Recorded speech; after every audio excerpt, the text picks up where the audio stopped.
오늘 저에게 주시는 하나님의 말씀은 누가복음 12장 말씀입니다. 누가복음 12장 13절로 21절 말씀, 신약성경 115페이지입니다.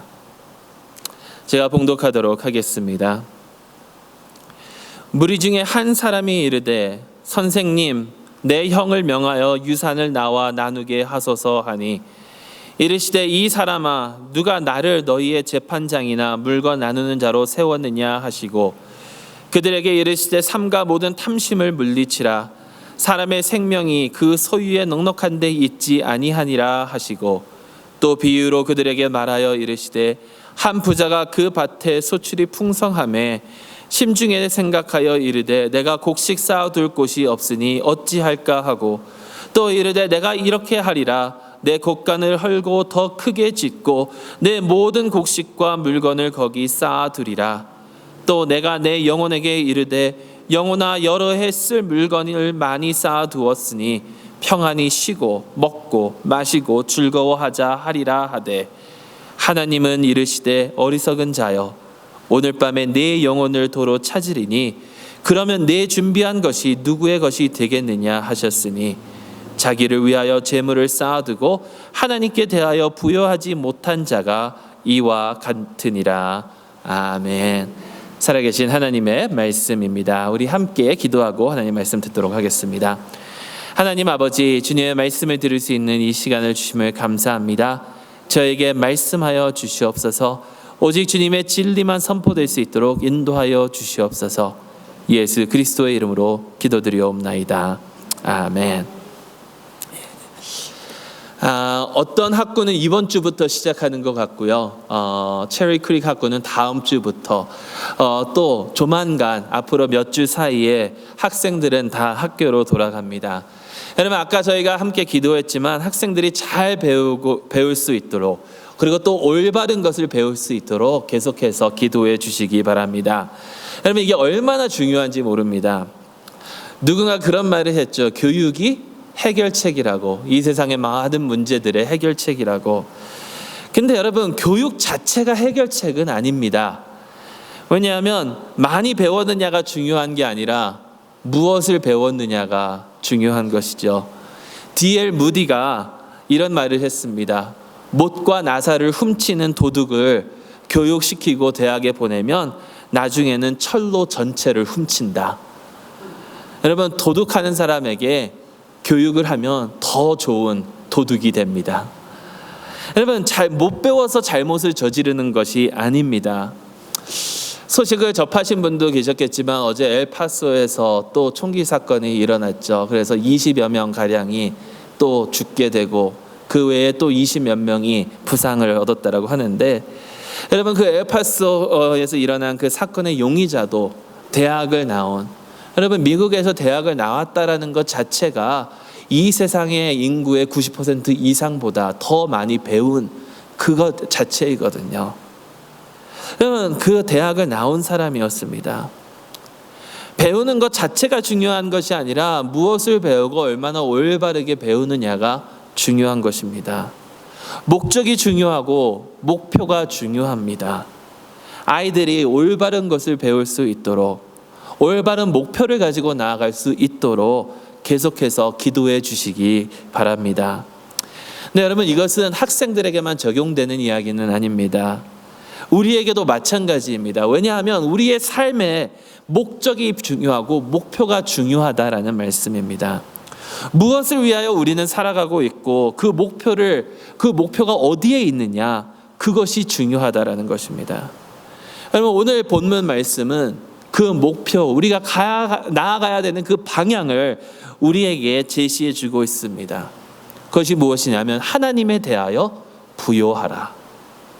예수님께서 직접적으로 하나님에 대하여 부요하라라고 말씀하시지 않았지만 결국의 결론은 그것이 아닙니까? 어떤 사람이 세상적으로는 너무 부유했습니다. 밭에 소출이 풍성했습니다. 곡식 쌓아둘 곳이 없을 정도로 추수를 많이 해서 너무 많아 넘쳐서 걱정을 하고 있습니다. 그래서 곳간을 헐고 더 크게 짓고 이제 앞으로는 편안한 삶을 살아야지, 쉬면서 먹고 마시고 즐기기로 작정을 했습니다. 근데 하나님께서 오늘 밤 내가 내 영을 요구하겠다. 너를 데려가겠다. 그러면 그 모든 곡식이 과연 누구의 것이 되겠느냐? 이 부자는 하나도 즐기지 못하고 이 세상을 떠나고 말 것인데, 예수님께서는 자기를 위하여 재물을 쌓아두고 하나님에 대하여 부요하지 못한 자는 결국 이 부자와 같다라고 말씀하십니다. 다시 말해서 우리 스스로 부요할 것을 추구하는 것이 아니라 하나님에 대하여 부요해야 한다라는 것입니다. 하나님에 대하여 부요하다. 여러분, 이 말의 의미가 과연 무엇일까요? 성경 다른 곳에서는 천국의 보물을 쌓아둬야 된다라고 말하고 있는데, 과연 이 말씀이 무슨 의미일까요? 저는 결국에는 이것은 내 목표와 내 정체성에 관한 것이라고 생각을 합니다. 나는 과연 누구이고 나는 과연 무엇을 위하여 살아가고 있는가? 여러분, 오늘 이 말씀이 나온 이 비유의 말씀이 나온 그 배경을 살펴보면요, 어떠한 사람이 예수님께 와서 부탁을 합니다. 내 형으로 하여금 나에게 유산을 나누어 주게 하라. 여러분, 이 말 자체에 이 사람의 정체성과 이 사람의 목적이, 삶의 목표가 드러나고 있습니다. 왜냐하면 여기서 유산. 여러분, 여기에서 말하는 유산은 이스라엘의 그 풍습에는 땅입니다. 땅. 이스라엘 사람들에겐 이 땅이 얼마나 중요한지 모릅니다. 그래서 지금은 중동에서도 아직도 그 땅 때문에 싸우고 있지 않습니까? 물론 모두에게 땅은 중요하죠. 여러분, 한국과 일본도 요즘에 한국과 일본 사이에 참 여러 가지 문제들이 많은데 땅 때문에 얼마나 다투었습니까? 여러분, 독도는 우리 땅, 대마도는, 대영 여지도를 보면 한국 땅이죠. 대마도도. 여러분, 그렇게 해서 그거 땅을 두고 얼마나 다투는지 모릅니다. 근데 이 땅에 대한 의미가 이스라엘에게는 더 특별하다라는 겁니다. 하나님께서 약속하여 주시고 하나님께서 그들에게 차지하도록 허락하여 주신 이 땅, 하나님께로부터 받은, 기업으로 받은 이 땅이 얼마나 그들에게는 중요한지 몰라요. 그래서 그 땅을 사고 팔고 하더라도 50년째 되는, 저희가 수요일날 희년에 대해서 우리 함께 봤는데, 그 희년이 오면 그 땅을 원래 사람들에게, 원래 주인에게 돌려주게 되어 있습니다. 여러분, 이런 관점에서 이 청년이, 이 한 사람이 예수님께 말씀하는 것, 유산을 나에게 나누어 주게 내 형에게 말해달라고 하는 것은, 여러분, 거기 간에, 그곳에 자기의 모든 삶의 의미와 정체성이 담겨 있다라는 말입니다. 예수님께서 누가 나를 너희의 재판장이나 물건 나누는 자로 세웠느냐 하시고 탐심을 조심하라고 왜 하셨을까? 그렇게 말씀하신 이유는 그 유산에 이 사람은 자기의 삶의 모든 의미를 두었기 때문이라는 거예요. 자신의 정체성이 바로 그 유산과 그 땅에서 온 것처럼 살고 있었다라는 겁니다. 다시 말해서 이 땅만 있으면, 이 유산만 있으면 다른 것이 필요가 없다라는 거예요. 땅 때문에, 유산 때문에 형제도 필요 없고 가족도 필요 없고 아무것도 필요가 없다. 여러분, 이런 관점에서 탕자의 비유를 보게 되면요, 형이 돌아온 그 아우를 미워하고 그것 때문에 화가 나는 그 이유를 너무나도 쉽게 알 수가 있습니다. 아우는 이미 자기 것 다 가지고 나아갔는데 다시 돌아왔다라는 것은 내가 받을 내 소유의 땅을 제가 지금 더 가지고 가는 것이니까. 여러분, 그 시대 사람들에게는 이것만 받으면 다른 것에 대한, 다른 것이 아무것도 필요가 없었어요. 심지어는 하나님마저도. 여러분, 이러한 상황에서 예수님께서는 하나님께 부요하라라고 말씀하신 것입니다. 하나님께 의미를 두고, 하나님을 알고, 하나님의 은혜를 알고, 하나님과의 그 관계 가운데, 그 하나님과의 그 관계의 의미를 두고 하나님을 통해서 나의 정체성과 목적을 알고 나아가라라는 것이에요. 여러분, 유명한 신학학자인 설교자인 어스 기너스는 이렇게 얘기합니다. 우리의 직업은 우리의 2차적인 부르심이다. 우리의 주된 가장 근본적인 1차적 부르심은 하나님을 알고 그를 나타내는 것이다. 근데 여러분, 우리는 얼마나 다른 곳에 의미를 두고 다른 곳에 우리의 정체성을 두고 살아가고 있습니까? 얼마나 다른 것들을 의지하면서 이 세상을 살아가고 있습니까? 이렇게 얘기를 하면 아니 그게 무슨 말입니까? 라고 반박하시는 분들도 계실 것입니다. 내가 얼마나 하나님을 의지하고 살아가고 있는데, 내가 모태신앙이고 몇십 년 된 기독교인이고 내가 이런 직분이 있고 저런 직분이 있고, 여러분 이런 것들이 다 중요합니다. 다 도움이 되고 유익한 것들입니다. 그런데 이렇게 좋고 유익한 것조차도 그것 자체에게 의미를 두게 되면 우리의 우상이 되고 우리가 하나님보다 더 의지하는 것이 돼버릴 수도 있다라는 거예요. 내가 교회에서 받은 이 직분에 나의 모든 의미를 둔다면 그 직분 자체가 우리의 신이 돼버리고 만다라는 겁니다. 그 직분이 아무리 귀하고 소중한 것이라 할지라도. 여러분, 우리가 하나님을 의지하지 않고 우리 스스로를 혹은 다른 것을 의지하면서 살아가는 존재라는 것을 우리가 어떻게 알 수 있는지 아세요? 너무나도 쉽습니다. 우리의 삶을 보면 돼요. 우리의 삶을. 첫째, 우리의 삶 가운데 여러분 말씀 안 보고 살아갈 때가 얼마나 많습니까? 하나님 말씀 안 읽고 살아갈 때가 얼마나 많아요. 하나님을 믿는다고 하면서 하나님을 의지한다고 하면서 하나님의 뜻이 나와 있고 하나님이 어떤 분이신지가 계시되어 있는 이 성경을 보지 않고 살아가는데 어떻게 하나님을 의지하면서 살아간다고 할 수 있겠습니까? 1년에 이거 한 번도 보지 못하면서 그게 어떻게 하나님을 믿는 신앙이라고 말을 할 수가 있겠어요? 여러분, 지금 이찬수 목사님께서 덴버에 오셔서 지금 뉴라이프 선교교회에서 집회를 인도하고 계시고, 어제는 또 이렇게 몇몇 목사님들과 이찬수 목사님 만나서 대화할 수 있는 그런 시간이 있어서 참석해서 이렇게 말씀하셨는데요. 이찬수 목사님이 금요일 저녁에 이런 말씀을 하시더라고요. 그러면 진짜 선지자와 가짜 선지자를 구별하는 방법 아시나요? 진짜 선지자가 어떤 사람이 진짜 선지자고 어떤 사람이 가짜 선지자인가? 하나님의 말씀이 그에게 임하였느냐 안 임하였느냐라는 거예요. 선지서를 보게 되면 하나님의 말씀이 요나에게 혹은 호세아에게 혹은 미가에게 그 선지자들에게 임하였나니, 하나님의 말씀이 임해서 그것을 선포하면 진짜 선지자고요, 하나님의 말씀이 임한 척하면 가짜 선지자라는 거예요. 그러면서 그 목사님이 이렇게 말씀하시더라고요. 진짜 목사와 가짜 목사, 좋은 목사와 안 좋은 목사의 차이점 어떻게 구별하느냐? 하나님의 말씀이 기준이라는 거예요. 좋은 성도와 안 좋은 성도의 차이점 어떻게 구별하느냐? 하나님의 말씀이 기준이라는 겁니다. 그러면서 이런 말씀을 하시더라고요. 여러분, 골리앗을 물리친 다윗이 진짜 다윗입니까?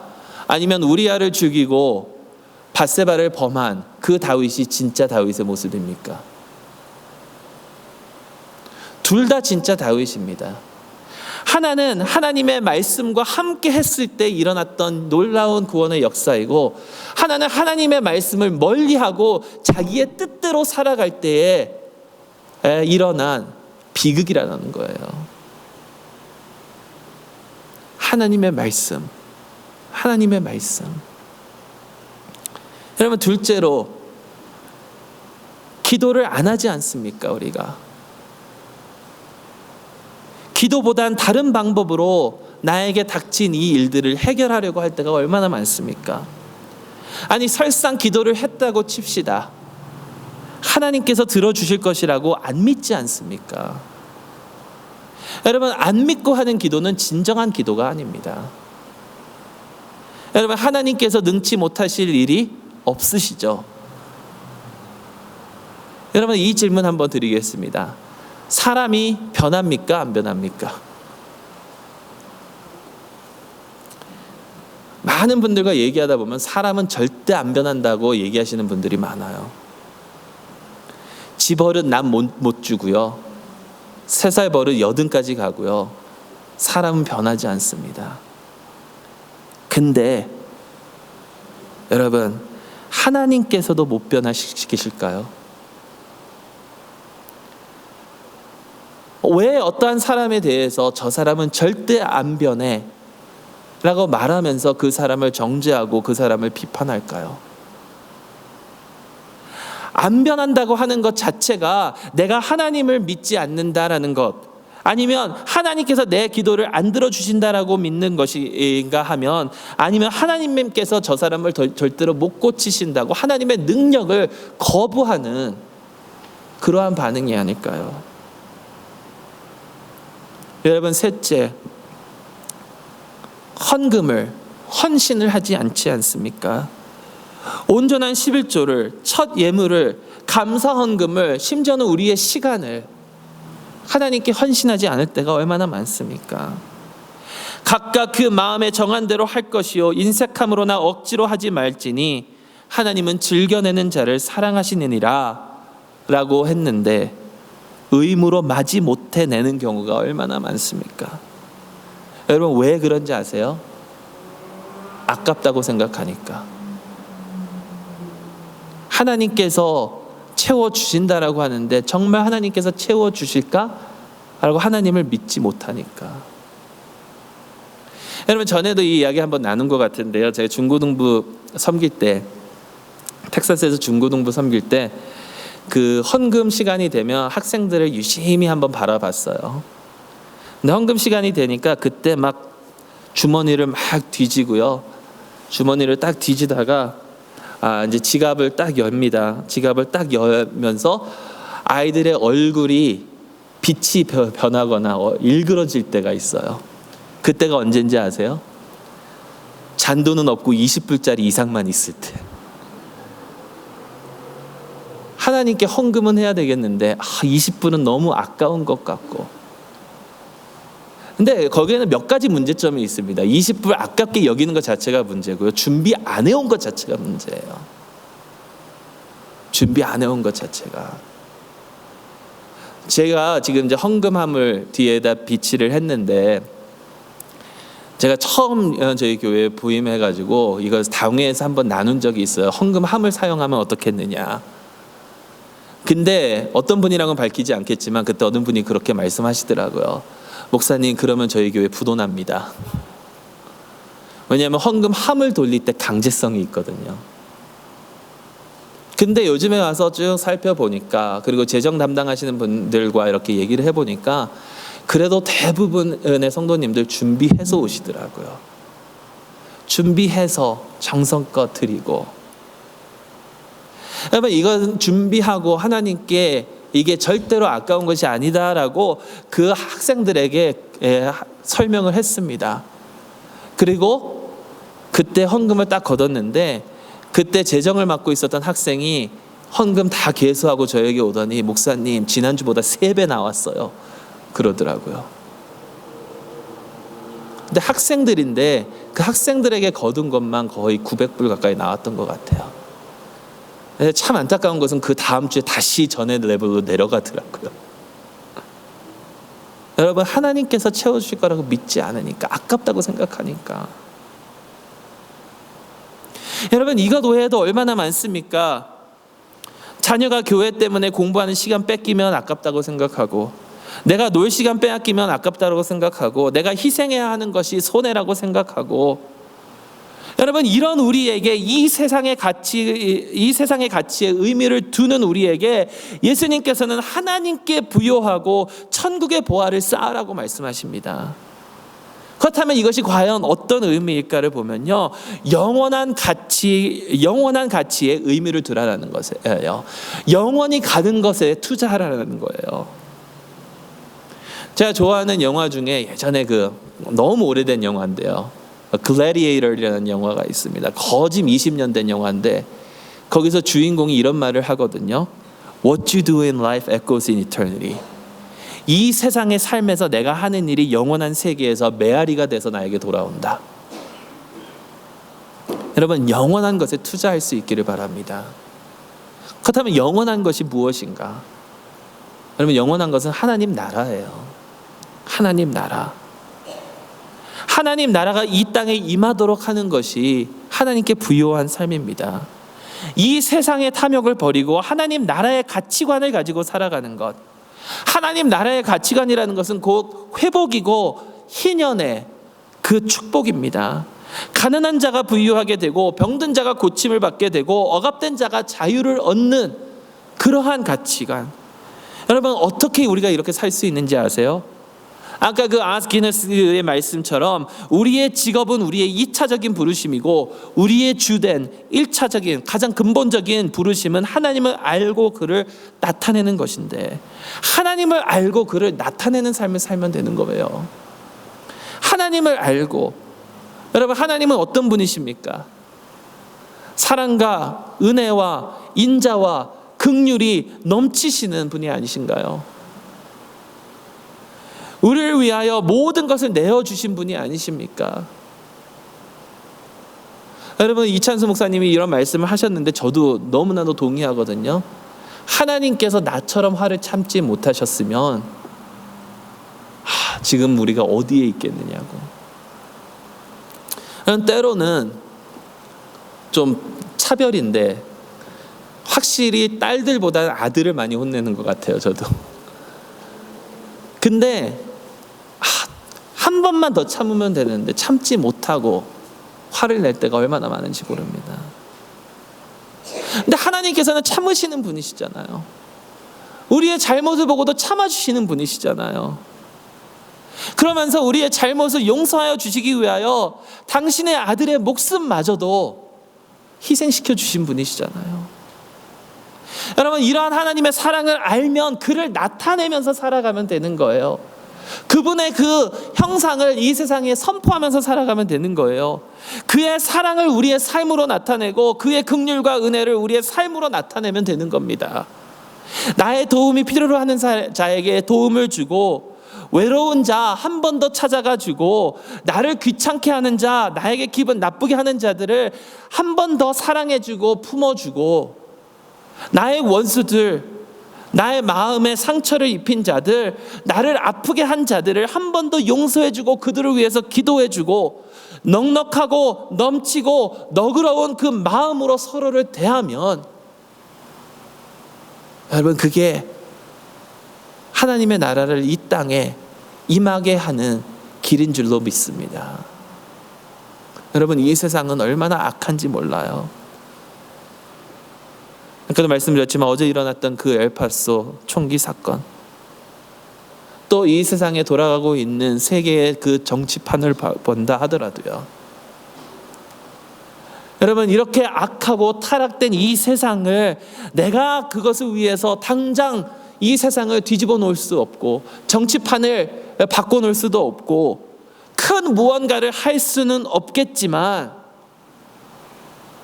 여러분, 미인대회에서 모든 사람들이 하는 것처럼 저는 세계 평화가 꿈입니다. 내가 세계 평화를 위해서 어떻게 뭔가를 할 수는 없겠지만 내 삶 가운데, 나에게 주어진 이 삶 가운데 주님의 빛을 조금이라도 비춘다면, 여러분, 그것이 바로 주님의 나라가 이 땅에 임하는 삶이요, 하나님께 부요한 삶이 아닐까요?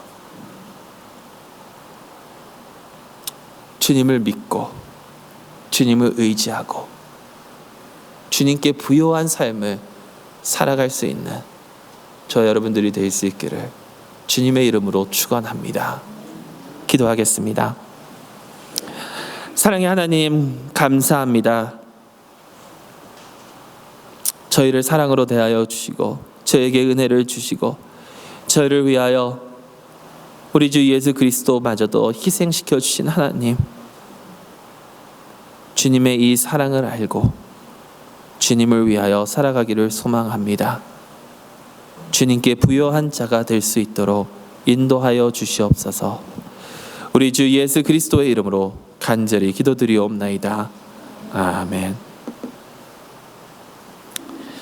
여러분, 하나님의 사랑을 저희에게 눈으로 직접 확인할 수 있도록 보여주신, 또 저에게 허락하여 주신 것이 바로 성만찬입니다.